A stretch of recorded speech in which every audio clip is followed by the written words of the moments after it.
Ito po yung cylinder head ng Honda 155. Tapos ito po yung takip niya. Dito po nagsisimula din ang lubrication ng langis. May butas po yan na maliliit, ano? Isa, dalawa, tatlo. Kaya pag nagtakip kayo nito, okay lang dyan ang payo, check nyo po, buhusan nilang aerosol dito kaya gasolina. Pag lumabas po yung dito, yung gasolina, ibig sabihin goods po ito. Para po mag-lubricate na po ng langis yung ibabaw, yung rocker arm dito. Kasi yun lang po ang nagdidilig. Dito po yung nagagaling sa malaking butas.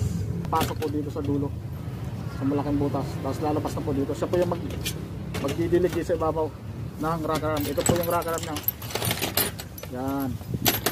Ito po yung rocker arm ng 155. Dito po yan sa ibabaw nakalagay.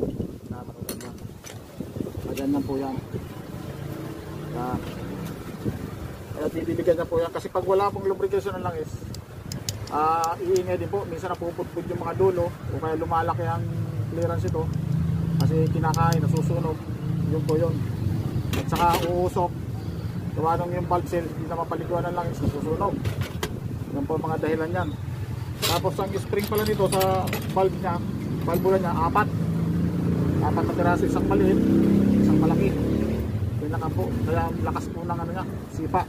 At saka hindi siya timing chain, push rod. Ito dalawa.